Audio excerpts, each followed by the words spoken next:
안녕하세요. 안녕하십니까. 제주 방언지명 이번 시간에는 세 번째 시간에 물 관련해서 생각해 보시죠.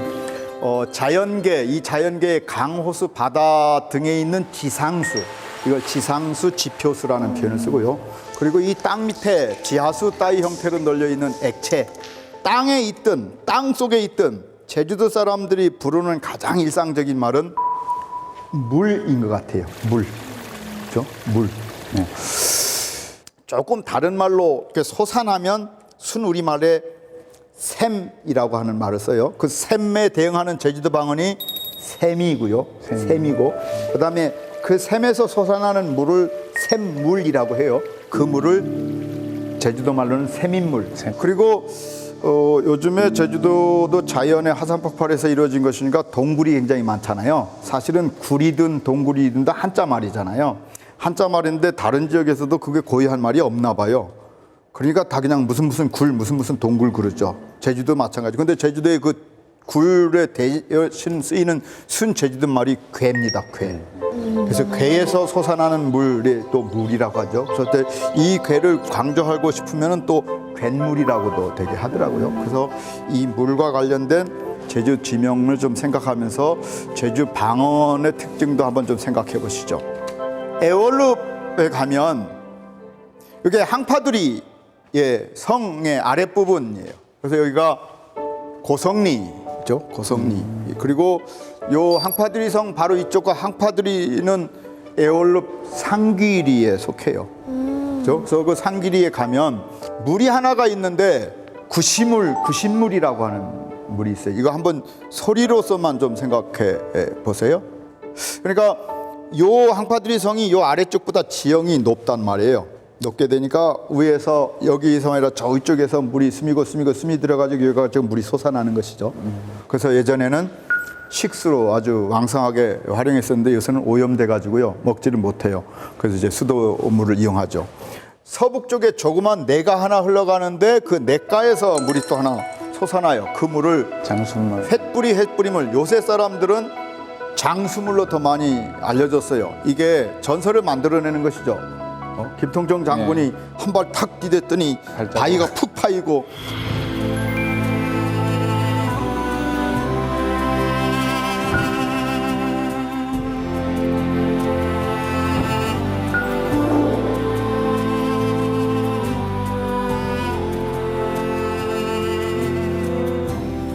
전설은 전설입니다. 네. 인위적으로 전혀 만들어낼 수가 없는 이건 자연현상인 것이죠. 그래서 두 개의 물이 있는데 이 두 개의 물에 대해서 좀 생각해 보겠습니다. 여기가 구시물입니다. 이게 지금 형대 이렇게 돼 있고 예전에는 이 물을 보학해서 이걸 뭐라고 하죠?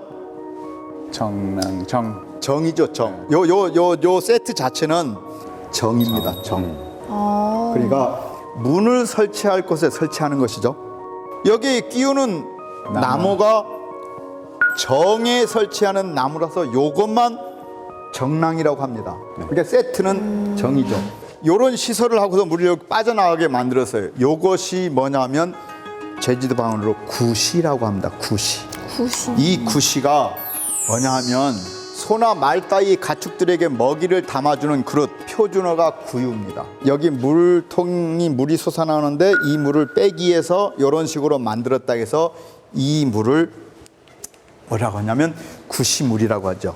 구시물은 제가 어렸을 때는 구신물 그랬어요. 구신물 그러면 글렀을 때 시옷을 받쳐야 되겠죠. 그렇죠? 네. 그리고서 시옷을 받치고서 뭐라고 했냐면 여기에는 귀신이 나온다. 귀신의 제주도 방언이 구신이니까 그렇잖아요. 근데 나중에 크고 봤더니 그렇지 않더라. 그래서 이제 이게 중국 사람들에게 번역한 걸 보세요. 기가 막히죠. 먹을 식자 구유 조자. 사실은 먹을 식을 붙일 이유가 없죠. 왜냐면 조자가 아까 구유 조자거든요. 중국식 한자로 바꾸거나 일본식 한자로 바꿀 때 정말 조심해야 되거든요. 산군부리가 있잖아요. 네. 산군부리를 한자로 중국 한자로 쓰니까 지금 산군분리라고 엉뚱하게 쓴 걸 보세요.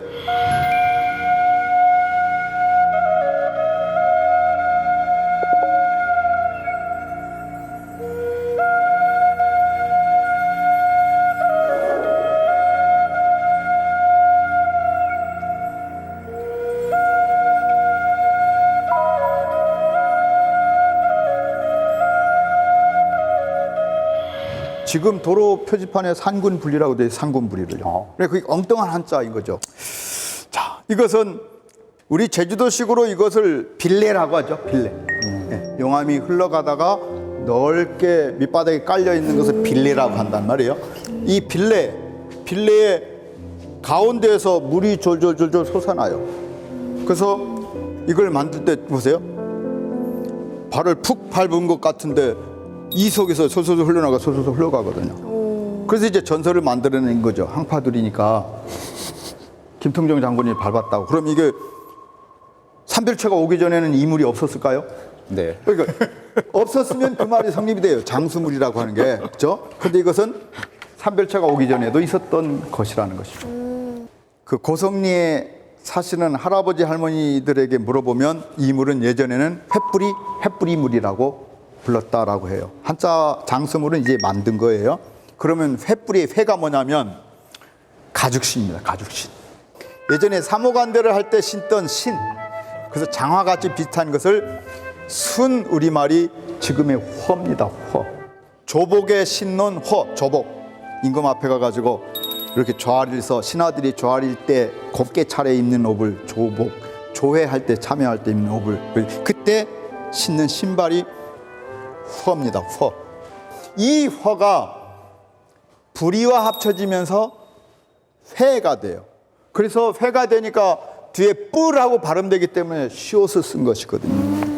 그래서 그 가죽신, 마치 가죽신을 신고서 푹 밟은 지형이라고 해서 만들어진 게 횃불이물이에요. 또 하나를 살펴보시죠. 서귀포시 표선면 토산 1, 2와 토산 1, 2 사이에 오름이 하나 있습니다. 오름이.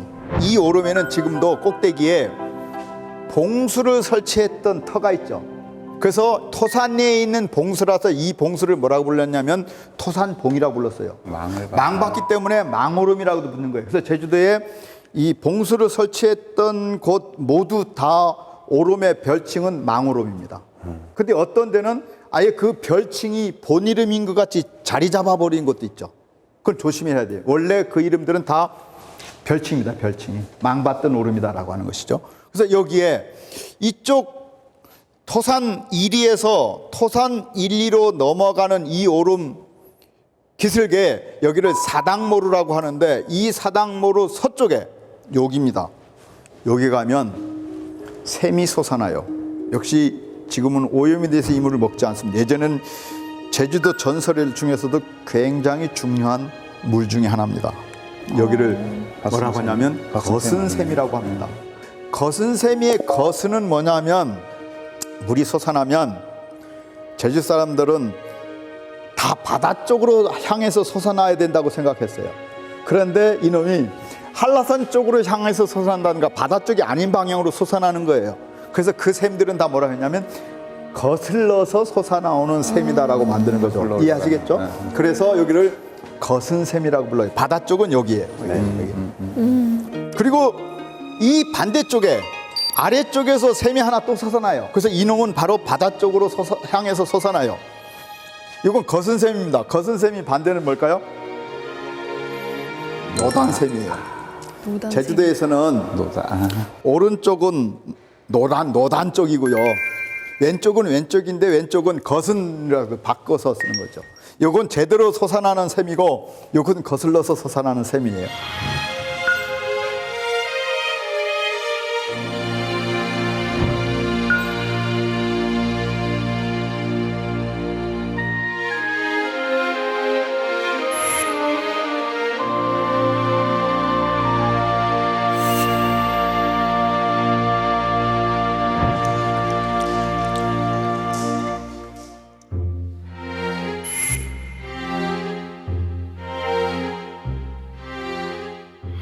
그래서 제주도에는 이런 것들이 굉장히 많다는 것이죠. 또 제주에서는 구멍이 뚫려 있는 바위 덩어리, 그러니까 결국 오늘날 같으면 동굴이래. 그걸 괴라고 그래요.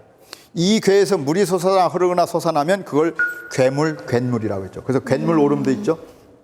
유수암리 산간에 가면 요 아래쪽은 큰 녹곰의 오름이 있고 요건 조금 녹곰의 오름입니다. 그 아래 길가에 오름이 하나 있는데 여기서 샘이 솟아나요. 이걸 괴물이라고 그래요. 그래서 보세요. 여기 이게 바위입니다. 바위 덩어리에서 물이 솟아나요.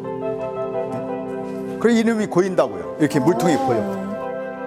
이 물을 먹는 물이었으면 이거 지금 잘 다스렸을 거예요. 지금 여기에 시멘트 해가지고 여기에 물이 빠지게 만들었어요. 그래서 여기 오름미를 뭐라 썼어요? 괴물 오름이라고 동네 사람들이 표지판을 요 표지판은 요즘 도나 시에서 붙인 표지판이 아니에요. 도에서 시나 했으면 멋들어지게 했겠죠. 이게 사실은 고유한 지명이라고요. 그래서 그 물을 아까 괴물이라고 하고 그 괴물이 솟아나는데 오름이 있으니까 그 오름은 괴물 오름이라고 하는 것이죠. 한편 바위 덩어리가 높이 서 있고 그것을 제주도는 엉이라고 그래요. 그래서 제주도에 서귀포에 가면 엉떡폭포가 있고 남원 바닷가에 가면 큰 엉이 있죠. 그 엉이라고 하는 게 그런 낭떠러지지 벼랑 이런 걸 엉이라고 그래요. 그 엉에서 물이 솟아나면 엉물이라고 해요. 또 그것이 그런 바위 덩어리가 언덕과 같이 되어 있으면 그것을 엉덕이라고 그래요. 그럼 거기서 물이 솟아나면 엉덕물이라고 하고요. 그래서 제주시 삼양일동에 가면 웬당오름이 있고 삼양일동이 있고 삼양일동에 속해 있는 포구, 이걸 압계라고 하는데 압계성창에서 물이 솟아나거든요. 보세요. 큰 바위 덩어리 밑에 푹 뚫려 있고 밑으로 물이 수수수 나죠. 이게 솟아난다면. 그래서 여기를 뭐라고 했어요? 동네에서는 표지판을 엉덕물인데 엉덕 아래에서 솟아나서 흐르는 물, 엉덕물이죠. 자, 보세요. 이것도 샘이에요. 샘이 솟아난다고요. 그런데 여긴 또 샘이라고 안 했죠. 물 이렇게 불러요. 그래서 제주도에서는 가장 많은 것이 공공물이라고 부르는 게 가장 많고, 그리고 극히 일부에 아까 공공세미가 있고, 그것을 모두 통틀어서 요새 따는 일본식 한자죠. 사실 우리나라에 쓰지 않았어요. 요새는 이제 용천수라고 많이 쓰는데 아쉬움이 그거죠. 우리는 지금 이런 강의를 한 이유가 가능하면 제주도 방언을 좀 많이 알자. 그리고 제주도 방언 지명을 좀 많이 알자. 그래서 어떻게 활용하고 할 것인가 좀 생각해 보자 그랬는데, 이미 이런 식으로 한자식으로 쓰기 시작하면 거기다가 공부한 사람들이, 거기다가 제주도 물 이름에는 용천수라는 물 이름 하나도 없어요. 그걸 마치 이렇게 갖다 붙여버린단 말이에요. 그렇게 되면 제주도 방언은 없어지게 되죠. 산간에 땅으로 팬 바위구리예요. 자, 이렇게만 보여주면 사람들은 잘 몰라. 이게 선을 이리에 있어. 지금 세계 자연유산의 검은오름 아래쪽이거든요. 그런데 이 구역은 검은오름 구역에 속해 있잖아. 여기는 뭐라고 하냐면 백해굴랏 엉덕물이라고 해요. 이 물속에서 굴 속에 들어가서 물을 가져와요. 자, 이렇게 보여드리니까 여러분은 제가 마음대로 만든 것 같잖아요. 그래서 촬영하죠. 할머니 모셔가지고. 왜? 이 할머니가 물속에 들어가서 물을 길어왔던 할머니란 말이에요. 이 할머니가 당연히 살아계시니까 할머니 안내 좀 해주세요 가서 사진을 찍어야 된다는 거죠. 그래서 저는 이게 보답을 합니다. 이 할머니 모시고 가면 고기 한 근을 사서 이렇게 한다든가. 저는 이렇게 촬영하거나 찍으면 이런 식이죠. 이것이 땅에 있는 숲에 있는 굴 아닌데 굴 안에 물이 고여가지고 그 물을 엉덕물이라고 불렀다고 하는 거거든요. 그래서 이런 식입니다. 마무리를 좀 하죠. 제주에서는 고인물이든 솟아나는 물이든 가장 일반적인 말이 무슨 물 부르는 겁니다 라고 하는 것이고요. 그리고 특별하고 특이하게 표준은 샘이죠. 샘. 그런데 제주에서는 무슨 샘이에서 무슨 샘이, 혹은 그냥 샘이라 부르기도 하고 샘이물이라고 부르기도 하고 샘이물이라고 하기도 하고 거순샘이, 노단샘이 이렇게 부르기도 합니다 라고 하는 걸 가지고 여러분 좀 생각하고서 여러분이 다니실 때 이런 제주 방언 지명을 좀 생각해 봤으면 좋겠습니다.